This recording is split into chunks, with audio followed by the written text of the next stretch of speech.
3 বছরের মধ্যে ইউক্রেনের সবচেয়ে বড় হামলা রাশিয়ার। কিয়েভ সহ 30টি শহরে 367টি ক্ষেপণাস্ত্র ও ড্রোন ছুড়ল মস্কো, নিহত 12। পুতিনকে পাগল আখ্যা দিলেন ট্রাম্প। গাজার 77% নিয়ন্ত্রণ নিয়েছে নেতানিয়াহু বাহিনী, দাবি হামাসের। স্কুলে ইসরায়েলি বোমা হামলায় নিহত 36। গণহত্যার ইতি টানার আহ্বান মার্কিন বিভিন্ন সংস্থার। ট্রাম্প প্রশাসনের একতরফা শুল্ক নীতি আঞ্চলিক স্থিতিশীলতার জন্য হুমকি, বললেন আসিয়ান নেতারা। ঐক্যবদ্ধ প্রতিরোধ করার আহ্বান মালয়েশিয়ার প্রধানমন্ত্রীর।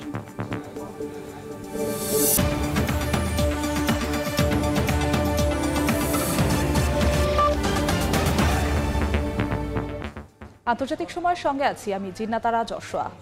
3 বছরের মধ্যে ইউক্রেনের সবচেয়ে বড় ক্ষেপণাস্ত্র হামলা চালিয়েছে রাশিয়া। একদিনে রাজধানী কিয়েভ সহ অন্যান্য শহরে 367টি ক্ষেপণাস্ত্র ও ড্রোন ছোড়ে মস্কো। হামলায় অন্তত 12 জন নিহত হয়েছেন। নির্বিচারে ইউক্রেনীয় হত্যায় পুতিনের সমালোচনা করেছেন মার্কিন প্রেসিডেন্ট ডোনাল্ড ট্রাম্প। নিজের সামাজিক মাধ্যম ট্রুথ সোশ্যালে এক বার্তায় পুতিনকে সরাসরি পাগল আখ্যা দেন তিনি।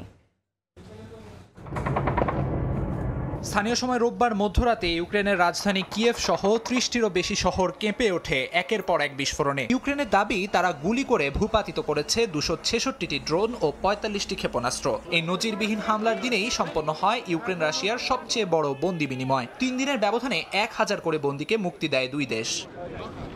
রুশ হামলায় রাজধানী কিয়েভ ছাড়াও মার্খালিভকা, খার্কিভ ও ওডেসা সহ বেশ কয়েকটি এলাকায় ব্যাপক ক্ষয়ক্ষতি হয়েছে। ধ্বংস হয়ে গেছে অসংখ্য স্থাপনা ও যানবাহন। বাড়ছে হতাহতের সংখ্যা। সামাজিক মাধ্যমে ভাইরাল হওয়া এক ভিডিওতে দেখা গেছে আগুন নেভানোর সময় আবারও বিস্ফোরণে কেঁপে উঠছে এক ভবন। স্থানীয়রা বলেন, গভীর রাতে একের পর এক বিস্ফোরণে ঘুম ভেঙে যায় তাদের। কিছু বুঝে ওঠার আগেই ধ্বংসস্তূপে পরিণত হয় গোটা এলাকা। বিস্ফোরণের শব্দে আমার ঘুম ভেঙে যায়। আমি সঙ্গে সঙ্গে আমার শিশুকে কোলে নেই। ওর বয়স মাত্র 20 মাস। আমি ওকে একটা কম্বলে মুড়িয়ে আগলে রাখি। তারপর আরেকটা বিস্ফোরণ হয় এবং একটা বিশাল ঝলকানি দেখা যায়। ভয়াবহ এই হামলার জন্য যুক্তরাষ্ট্রের নীরবতাকেই দায়ী করছেন ইউক্রেনের প্রেসিডেন্ট ভলোদিমির জেলেনস্কি। তার অভিযোগ, ডোনাল্ড ট্রাম্প প্রেসিডেন্ট হিসেবে দায়িত্ব নেয়ার পর থেকেই যুক্তরাষ্ট্র রুশ প্রেসিডেন্ট পুতিনের প্রতি নমনীয় অবস্থান নিয়েছে। এক টেলিগ্রাম বার্তায় জেলেনস্কি বলেন, বিশ্ব চুপ থাকলে পুতিন আরও উৎসাহিত হয়। রাশিয়ার প্রতিটি হামলাই নিষেধাজ্ঞার জন্য যথেষ্ট হিসেবে মনে করেন তিনি।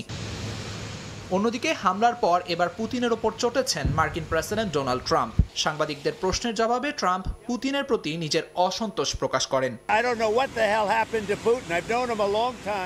পুতিনের সঙ্গে আমার পরিচয় দীর্ঘদিনের। তাকে আমি ভালো মানুষ হিসেবেই জানতাম। আমি জানি না তার কি হয়েছে। সে অকারণে মানুষ হত্যা করছে। আমি পুতিনের প্রতি মোটেও খুশি নই।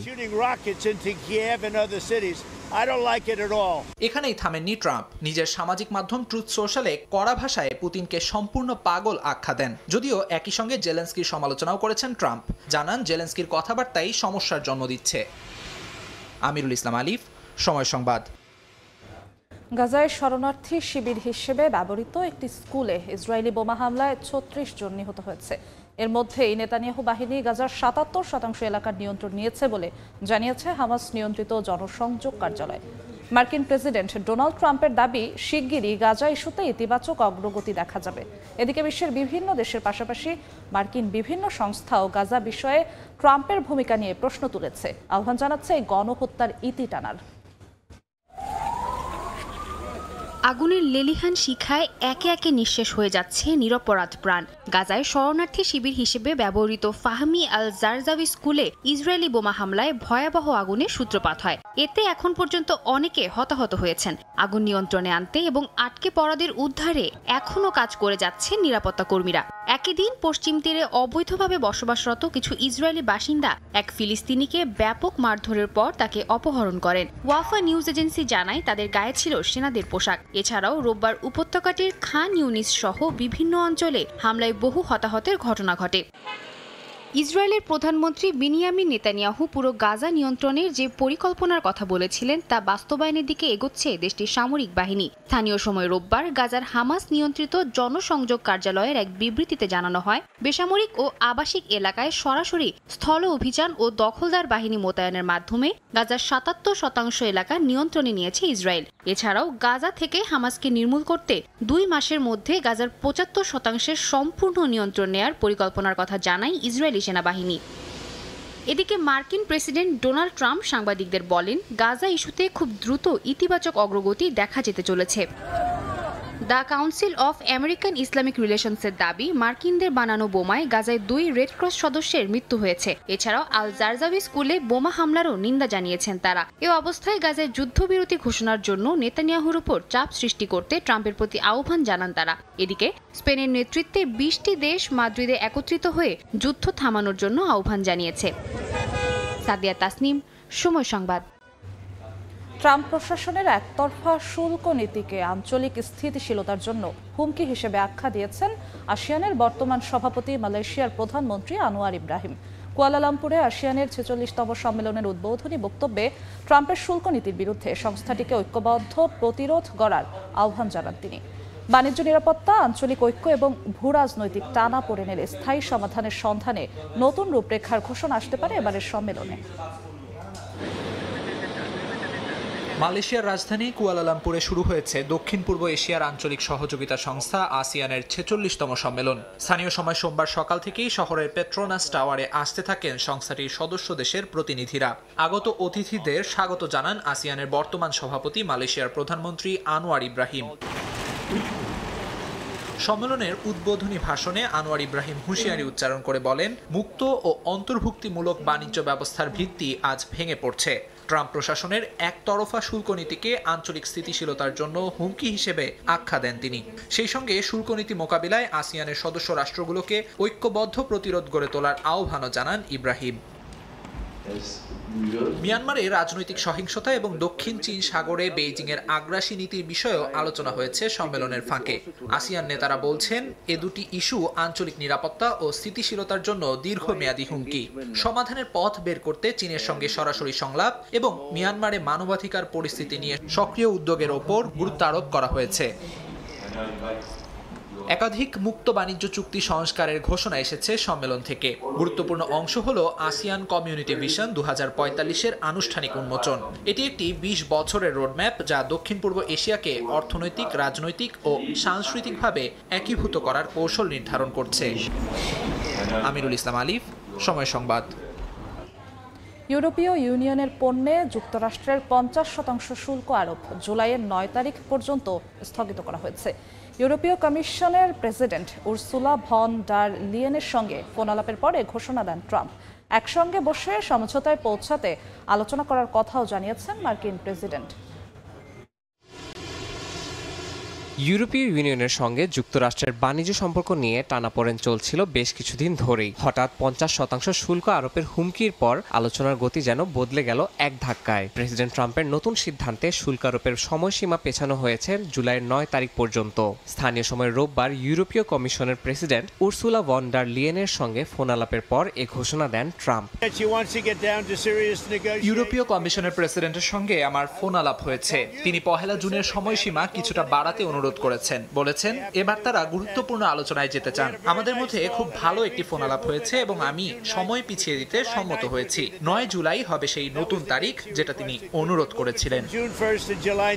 গত মাসে যুক্তরাষ্ট্র বেশিরভাগ ইউরোপীয় পণ্যের উপর 20% শুল্ক আরোপের ঘোষণা দেয়, যা পরে অর্ধেকে কমিয়ে 10% করা হয়। এই সময়ের মধ্যেই কার্যকর চুক্তির আশায় চলছিল আলোচনা, কিন্তু সম্প্রতি আলোচনায় ধীরগতির অভিযোগ তুলে হঠাৎই 1 জুন থেকে সব পণ্যের উপর 50% শুল্ক আরোপের পরিকল্পনার কথা জানান ট্রাম্প। তীব্র প্রতিক্রিয়া জানিয়ে ইউরোপীয় ইউনিয়নের উচ্চ পর্যায়ের কূটনীতিকরা একাধিক বৈঠকে অংশ নেন যুক্তরাষ্ট্রের বাণিজ্য প্রতিনিধি এবং বাণিজ্য মন্ত্রীর সঙ্গে। যুক্তরাষ্ট্রে পণ্য রপ্তানিতে ইউরোপের প্রায় $600 বিলিয়ন বাজার রয়েছে, যেখানে আমদানি হয় প্রায় $370 বিলিয়ন পণ্য। এই অসম বাণিজ্যই মূলত ট্রাম্পের ক্ষোভের কারণ বলে মনে করা হচ্ছে। তবে দ্রুত একসঙ্গে বসে কোনো সমঝোতায় পৌঁছানোর সম্ভাবনা নিয়ে আলোচনা করার কথা জানিয়েছেন মার্কিন প্রেসিডেন্ট। এদিকে ফ্রান্স ও জার্মানি কূটনৈতিকভাবে সমস্যার সমাধান চেয়েছে এবং বাণিজ্য সম্পর্ক আরও খারাপ হওয়া এড়াতে ইইউ আপাতত যুক্তরাষ্ট্রের বিরুদ্ধে পাল্টা শুল্ক আরোপ স্থগিত রেখেছে। আগামী 9 জুলাইয়ের মধ্যে কার্যকর চুক্তিতে পৌঁছাতে দুই পক্ষই প্রস্তুত বলেও জানানো হয়েছে। ইয়াসিন মোহাম্মদ জিসান, সময় সংবাদ। আন্তর্জাতিক সময়ে আরও থাকছে। ভারতের মুম্বাইয়ে ভারী বৃষ্টিতে আকস্মিক বন্যা, তলিয়ে গেছে রাস্তাঘাট, দুর্ভোগে সাধারণ মানুষ, সময়মতো ব্যবস্থা না নেওয়ার অভিযোগ। যুক্তরাষ্ট্রে আলাদা বন্দুক হামলায় 2 জন নিহত ও 12 জন আহত হয়েছেন। শনিবার স্থানীয় সময় সন্ধ্যায় লস অ্যাঞ্জেলেসে অস্ত্রধারীর গুলিতে কয়েকজন হতাহত হন। এই ঘটনায় 2 জনকে আটক করেছে পুলিশ। অন্যদিকে রোববার রাতে সাউথ ক্যারোলাইনায় বন্দুক হামলায় অন্তত 11 জন আহত হয়েছেন। হামলাকারীর বিষয়ে বিস্তারিত কিছুই জানায়নি পুলিশ। নিরাপত্তা নিয়ে ট্রাম্প প্রশাসনের তৎপরতার পরও যুক্তরাষ্ট্রে প্রায়ই বন্দুক হামলার ঘটনা ঘটছে। এতে হতাহত হচ্ছেন অনেকে। সীমান্ত দিয়ে দেশে অস্ত্র প্রবেশ নিয়ন্ত্রণে নানা পদক্ষেপ নিলেও বন্দুক সহিংসতার শিকার হচ্ছেন সাধারণ মানুষ। শনিবার স্থানীয় সময় সন্ধ্যায় ক্যালিফোর্নিয়ার লস অ্যাঞ্জেলেসে বন্দুক হামলায় কয়েকজন হতাহত হয়েছেন।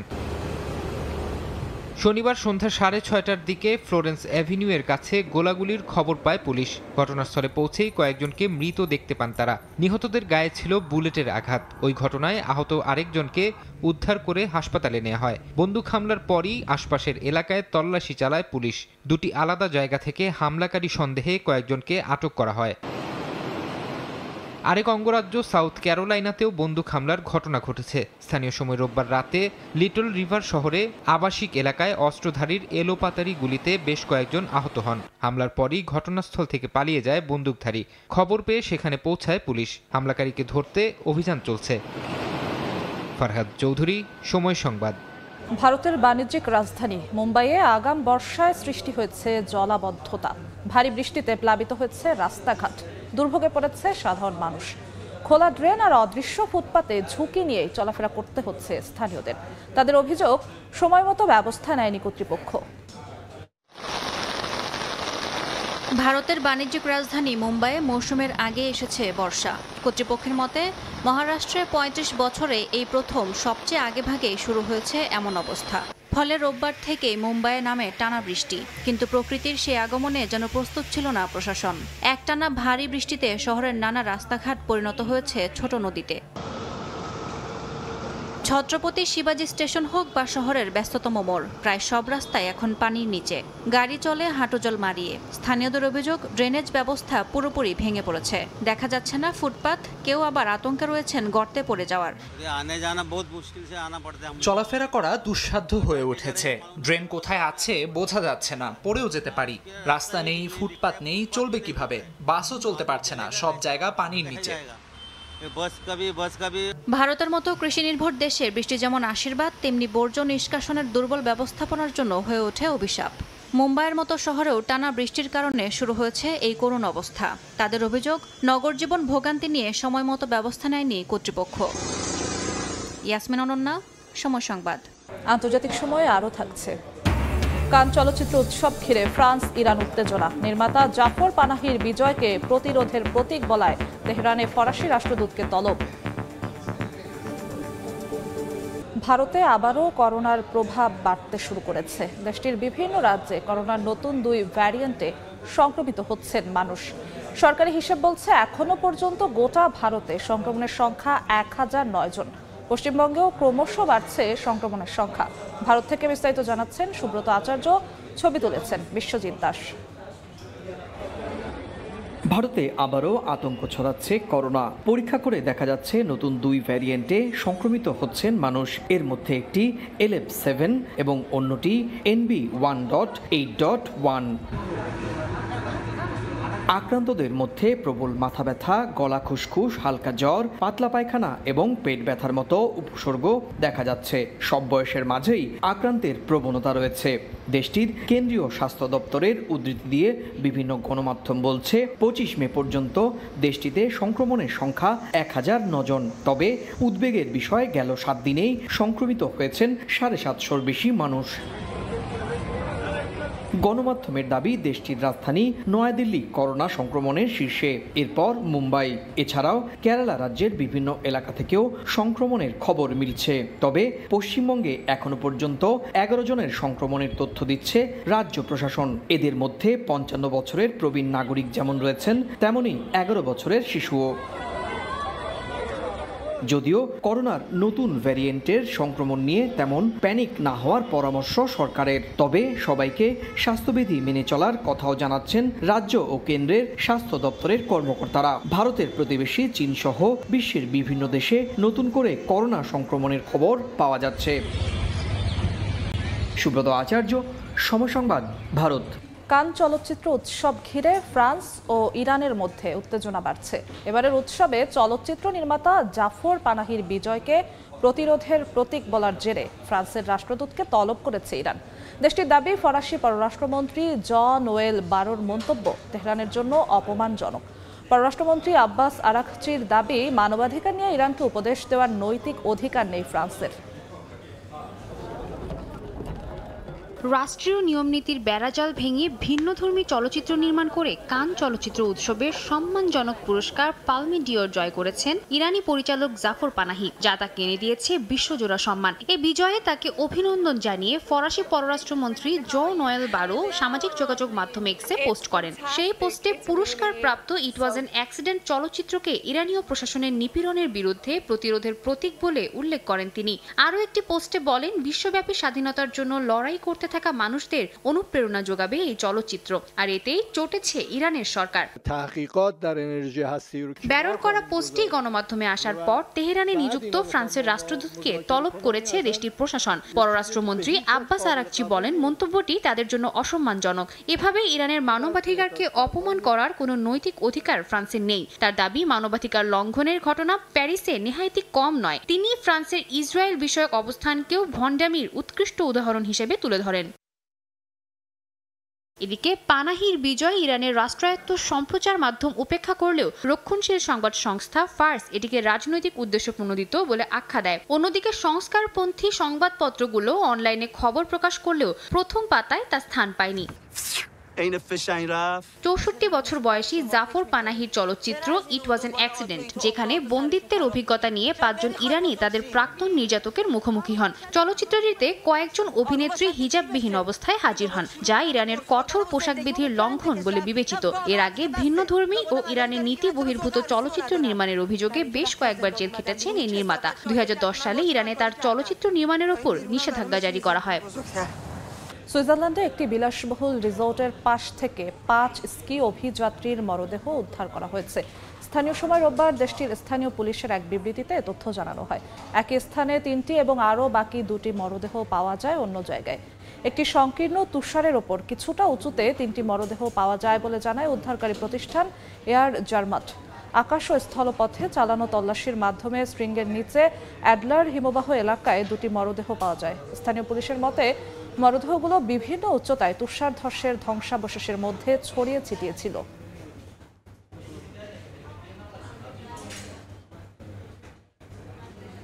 কেরালার উপকূলে উল্টে যাওয়া পণ্যবাহী জাহাজ থেকে 24 নাবিককে উদ্ধার করেছে ভারতীয় নৌবাহিনী ও কোস্টগার্ড। খবর পেয়ে এই উদ্ধার অভিযানে নামে ভারতীয় কোস্টগার্ড। সম্মিলিত অভিযান চালিয়ে সন্ধ্যায় 21 জনকে উদ্ধার করে কোস্টগার্ড জাহাজ আর্নভেশ। প্রতিকূল আবহাওয়ার মধ্যেই রাতভর অভিযান চালিয়ে রোববার সকালে উদ্ধার করা হয় বাকি 3 জনকে। এদের মধ্যে ছিলেন জাহাজের ক্যাপ্টেন ও ইঞ্জিনিয়ার। সবাইকে প্রাথমিক চিকিৎসা শেষে নিরাপদে সরিয়ে নেওয়া হয়েছে।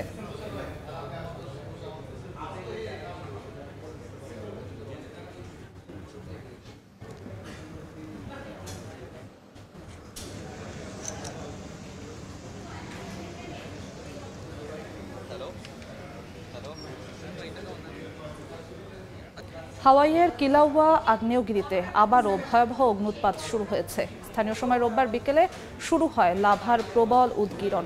যুক্তরাষ্ট্রের ভূতাত্ত্বিক জরিপ সংস্থা USGS জানিয়েছে, উত্তরের দিক থেকে লাভা 1000 ফুটেরও বেশি ওপরে উঠতে দেখা যায়। এরপর দক্ষিণ দিক থেকেও দেখা যায় লাভার ঝর্ণা। গত বছরের 23 ডিসেম্বর থেকে শুরু হওয়া এই আগ্নেয়গিরির এটি ছিল 23তম অগ্ন্যুৎপাত। এর আগের অগ্ন্যুৎপাতগুলো একদিন বা তার কম সময় স্থায়ী ছিল।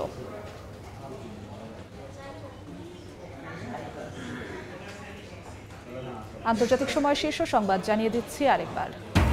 গাজার 77% নিয়ন্ত্রণ নিয়েছে নেতানিয়াহু বাহিনী, দাবি হামাসের।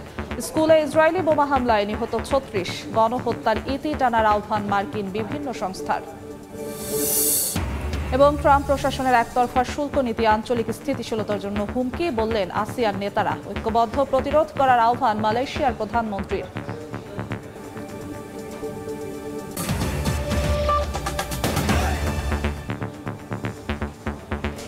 এ ছিল আন্তর্জাতিক সময়। সঙ্গেই থাকুন সময়ের।